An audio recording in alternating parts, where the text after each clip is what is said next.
வணக்கம் ஸ்ரீ காளிமுசனம் ஸ்ரீ காளியம்மனை போட்டு நான் உங்களை அன்போடு அன்பு காத்துக்கிறேன். நம்ம நீங்க பார்க்க போது பாத்தீங்கன்னா குரு பகவான் அதிசார பயிற்சி. ரிஷப ராசிக்கு குருவுடைய அதிசார பயிற்சி எப்படி சார் இருக்க போகுது? அதிசாரம் ஒண்ணும் இல்லைங்க. குரு பகவான் பாத்தீங்கன்னா இப்ப பாத்தீங்கன்னா உங்களுக்கு மிதுனத்துல இருந்து கடக ராசிக்கு வர்ற மிதுனத்து கடக ராசிக்கு பாத்தீங்கன்னா 19/10/2025 பாத்தீங்கன்னா 4/12/2025 வரைக்கும் இங்க கடக ராசியில பிரவேசிக்க போற. திரும்ப கடக ராசியிலிருந்து மீனராசிக்கு வருவார் பாத்தீங்களா? அது பாத்தீங்கன்னா 4/12/2025 11/3/2026. ஏன்னா இதுல இந்த காலகட்டத்துல அவர் மிதுன ராசியில உங்களுக்கு வக்ரகதியில இருப்பார்.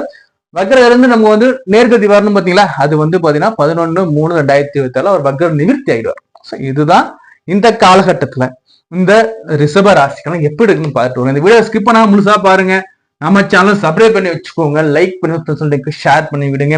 நீங்க சப்ஸ்கிரைப் பண்ணும்போதுதான் பாத்தீங்கன்னா நம்ம கொடுக்கக்கூடிய வீடியோ இருந்தாலும் சரி, நம்ம டெய்லி நம்ம லைவ்ல வரும். ஒரு ஜாதகம் ஒரு கிழமை லைவ்ல ஃப்ரீயா லைவ் டெலிகாஸ்ட் பண்ணிக்கிட்டு இருக்கோம். அந்த லைவ்ல நீங்க கலந்துக்கிட்டு கொஞ்சம் ஜாதகம் சம்பந்தமான கேள்விகள் நீங்க நம்மகிட்ட கேட்டு நீங்க தெரிஞ்சுக்கலாம். உங்களுக்கு ஜாதகம் பார்க்கணும், திருமண பொருத்தம் பார்க்கணும், பெயராசி பார்க்கணும்னா ஸ்கிரீன்ல நம்பர் கொடுத்துருக்கேன், எடுத்துவாங்க. அதாவது 88 83 91 52 35 88839152. உங்களுக்கு விருப்பம் இருக்கா நீங்க கால் பண்ணி அப்பாயின்மெண்ட் வாங்கிக்கோங்க. ரிஷபராசி பொதுவா ரிஷபராசி குரு யாருன்னா பகை. ரிஷபராசிக்கு சுக்கன் அதிபதி. இந்த சுக்கனுக்கு குரு பாத்தீங்கன்னா பகை பெற்ற கிரகம் நம்ம சொல்லலாம் இல்லைங்களா? அப்படி இந்த பகை பெற்ற கிரகம் பாத்தீங்கன்னா என்னதான் அது பகையாக இருந்தாலும் 2ஆம் இடத்துல இது வரைக்கும் குரு பகவான் இருக்கும் போது பாத்தீங்கன்னா சொல்வாக்கு செல்வாக்கு உண்டு சொல்லும். 2ஆம் ஸ்தானத்துல தனக்காரகன் சொல்லக்கூடிய குரு அமரும்போது காசு பணம் உண்டு. அப்படிப்பட்ட இந்த குரு பகவான் பாத்தீங்கன்னா 2ஆம் இடத்துல 3ஆம் இடத்துக்கு போக போறாருங்க. உபஜய ஸ்தானத்துல வர போறாரு. இது நம்முடைய தொடர்புகளை குறிக்கக்கூடியது, இளைய சகோதரத்தை நம்ம குறிக்கக்கூடியது. சோ அப்படி இருக்கும்போது இந்த இடத்துக்கு குரு வர சரி சகாயஸ்தானம் சொல்லுவாங்க. இந்த சகாயஸ்தானத்துக்கு குரு வரும்போது நல்லதா கேட்டதல். ஆனா ஆக்சுவலா குரு 3ஆம் இடத்துக்கு வர்றதுங்கிறது அந்த ஒரு பெருச ஒரு இம்பாக்ட கொடுக்க போறது கிடையாது. பட் இருந்தாலும் குருவுடைய பார்வைகள் உங்களுக்கு எப்படி இருக்குன்னு பார்ப்பாங்க. பொதுவாக குரு 3ல தான் என்ன சார் பண்ணுன்னா, குரு 3ல இருக்கும்போது பாத்தீங்கன்னா நெய்பர்ஸ் மூலியமா ஆதாயம் இருக்கும். ஃபர்ஸ்ட் பாயிண்ட் உதவ போறாங்க. 2வது சகோதர வகையில இருந்த பிரச்சனைகள் நீங்கும்.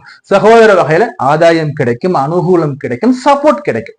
உடன் பிறந்தவர் மூலியமாக இருக்கக்கூடிய வம்பு வழக்கு பிரச்சனைகள் நீங்கி அவங்க மூலியமா ஆதாயம் பிளஸ் சந்தோஷம் பிளஸ் மகிழ்ச்சியை கொடுப்பாரு. ஏன்னா இங்க அமரக்கூடியது சுப கிரகம், சந்தோஷத்தை கொடுக்கக்கூடிய உங்களுக்கு தனத்தை அள்ளி கொடுக்கக்கூடிய தனக்காரன் உச்சம் பெற்று இங்க இருக்கார். அந்த காலகட்டத்துல கால நேரத்துல என்னதான் இவர் பகையாக இருந்தால் இவர் கொடுக்கக்கூடிய காரகம் ஆதிபத்தியம் வாயிலாக உங்களுக்கு உடன் பிறந்தோர் மூலியமாக ஏதோ ஒரு அனுகூலமான ஒரு செய்தி இல்ல அனுகூலமான ஒரு பண வரவு இல்ல சகாயம் எது வேணா இருக்கும் அந்த இடத்துல. அதே மாதிரி நெய்பர்ஸ் அக்கம் பக்கத்து கூடவும் பார்த்தீங்கன்னா இருந்த பிரச்சனை நீங்க ஒரு சுமூகமான ஒரு சுற்றுச்சூழல் அமையும் இந்த காலகட்டத்தில். அதை நீங்க மறக்க கூடாது. அதே மாதிரி இந்த குருவுடைய வக்ர பார்வைகள் எப்படி, அதாவது அதிசார பார்வைகள், அது குருவோட அதிசார பார்வை எப்படி சார் இருக்கு போனா 7ஆம் இடத்த குரு பாக்குறாருங்க. 3ஆம் குரு உச்சம் பெற்ற குரு 7ஆம் இடத்தை பார்க்கும்போது திருமணம் யாருக்கெல்லாம் தடை பெற்று இருக்கோ அத்தனை பேருக்கு திருமணம் ஏற்பாடுகள் டக்குன்னு முடியும். ஏன்னா அதிசாரமாகிறாரு. பிறகு பாத்தீங்கன்னா இவர் நவம்பர் மாசம் 11ஆம் தேதி 2000 என்ன பண்ணா இவர் இந்த இடத்துல வக்ரம் ஆவார். வக்ரமாகி இருக்கிற குரு வக்ரம் ஆவார். எப்போ 11/11/2025 இங்க அதிசாரமா இருந்தவர் அதிசார பேச்சுல வக்ரம் ஆவார். வக்ரமாகிற குரு நல்லது பண்ணுவார். இயற்கையா இவர் நேர்கதியில இருக்கும்போது உங்களுக்கு பகை பெற்ற கிரகம். அதே கிரகம் வக்ரமாகும் போது பாத்தீங்கன்னா பகைவன் நீங்க நண்பனாக நல்லதா செய்யற அமைப்பை நீங்க கொடுக்கும். அப்போ வக்ரம்னா உக்கிரம் தீவிரம். அப்ப தீவிரமா சடனா மேரேஜ் முடிஞ்சிருங்க. சடனா மேரேஜ் முடியும். காலையில பேசினாங்க, காலைல வரன் இருக்கு, அதாவது ஒரு பையனுக்கு பொண்ணு வரணும் வச்சுக்கோங்களேன். காலையில இது மாதிரி எங்களுக்கு பையன் இருக்குன்னு பேசுறாங்க. அடுத்த 1 ஹவர்ல எங்களுக்கு பையன் பிடிச்சி போச்சு, வீடு பார்க்க வர்றோம். சரி நீ வீடு பாத்துட்டீங்க, நாங்களும் பொண்ணு வீடு பார்க்க வர்றோம். மக்க நாள் பொண்ணு வீடு போய் பேசுவாங்க. இன்னும் 1 மாசத்துல கல்யாணம். ஏன்னா இன்னும் 15 நாள் நல்ல முகூர்த்தம் வரதுக்கு இன்னும் கல்யாணத்தை வச்சுக்கணும். அப்ப திடுதிப்புன்னு முடிஞ்சு போயிடும். இது வரையும் கல்யாணமே இல்லைங்கன்னு புலம்பிட்டு இருந்த உங்களுக்கு குரு பகவான் அதிசாரமாய் இருக்கிறது கொஞ்சம் வக்ரம் அடைவார். வக்ரம் அடைஞ்சு அவர் 4ஆம் தேதி தான் பாத்தீங்கன்னா 4/12 தான் அவர் திரும்ப மிதனத்துக்கு போவார். இந்த இருக்கிற குறிப்பிட்ட காலத்துல சடனா திருமணத்தை கொடுத்து சடனா ஒரு வாய்ப்பை கொடுப்பார். சடனா எதா இருந்தாலும் சரி, சடனா டக்குன்னு. அடுத்தபடி இந்த குருவுடைய பார்வை 9ஆம் இடம் பாக்கியஸ்தானத்துல கொடுக்கும். அப்பாவுக்கு ஆதாயம், அப்பாவுக்கு உங்களுக்கு பிரச்சனைகள் நீங்க போகுது, அப்பாவுக்கும் இந்த பிள்ளைகளுக்கும் உள்ள உறவுமை நல்லா இருக்க போகுது. அதே மாதிரி இந்த பாக்கியஸ்தானம் எடுத்தா கூட பாத்தீங்கன்னா மகரங்கிறது சனியோட. ரிஷபராசிக்காரங்க எல்லாருக்குமே பாத்தீங்கன்னா இந்த தகப்பன் ஸ்தானங்கிறது கொஞ்சம் நல்லா தான் இருக்கும். நல்லா இருந்தாலும் இதுல வந்து இன்னும் கொஞ்சம் அளவு பூஸ்ட் கிடைக்கும். ஏன்னா வந்து சனியோட வீடு இல்லைங்களா, சோ சனி வந்து 11 நல்லதான் போய் இன்னும் கொஞ்சம் அப்பா கூட அதிர்ஷ்டத்தை கொடுக்கும். அதே மாதிரி உங்களோட பாக்கியதை இன்னும் அதிகமாகும்.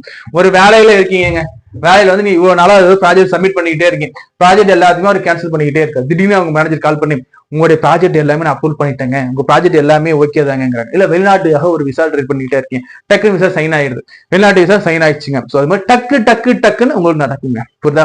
சரி, அதே மாதிரி எடுத்து பார்க்கும்போது குருவுடைய அடுத்த பார்வை வந்து பாத்தீங்கன்னா உங்களுக்கு மீனத்துல விழுதுங்க.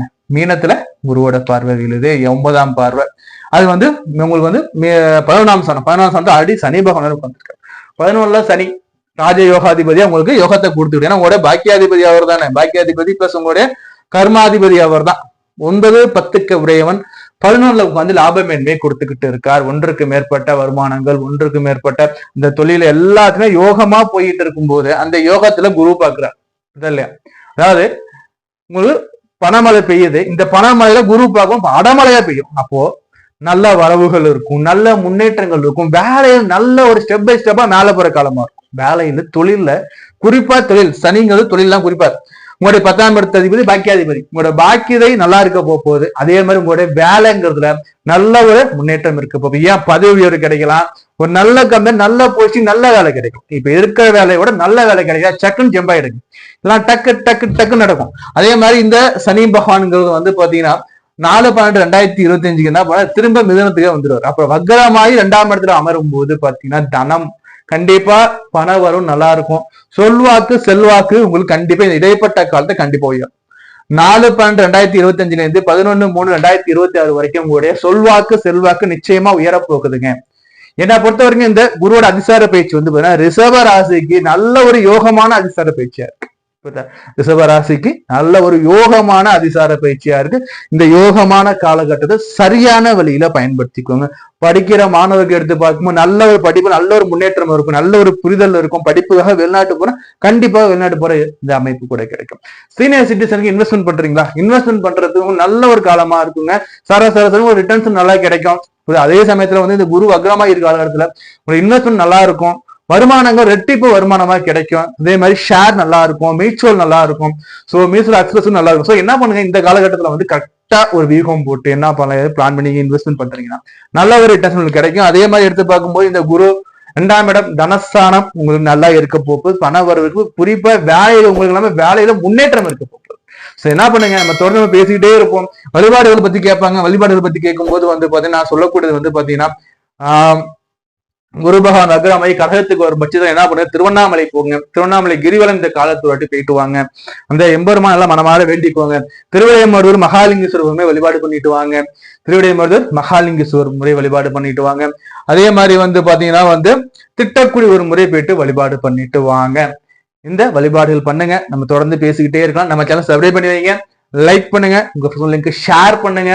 அதே மாதிரி வந்து பாத்தீங்கன்னா உங்களுக்கு ஜாதகம் பார்க்கணும், பெயராசிகள் பார்க்கணும், குடும்ப கஷ்டங்களுக்கு நீங்க வந்து விடை தெரியணும், குடும்ப கஷ்டத்துக்கு என்ன பரிகாரம் பண்ணலாம், என்ன மாதிரியான நிலவரம் இருக்கு, என்ன மாதிரி தசாபுத்திகள் போயிட்டு இருக்கு, உங்களோட ஜாதக பலன் என்ன உள்ளதை உள்ளபடி தெரிஞ்சுக்கணும் விருப்பப்பட்டீங்கன்னா ஸ்கிரீன்ல நம்பர் கொடுத்துருக்கேன், கால் பண்ணி அப்பாயின்மெண்ட் வாங்கிக்கோங்க. ரொம்ப கம்மியான ஃபீஸ் தான் கட்டுறோம். நம்ம இருக்கிறதுல வந்து ரொம்ப கம்மியான ஃபீஸ் கட்டணம் வாங்கிட்டு இருக்கோம். விருப்பம் இருக்கு நீங்க கண்டிப்பா தொடர்ந்து பாருங்க. வாழ்த்துக்கள், நன்றி.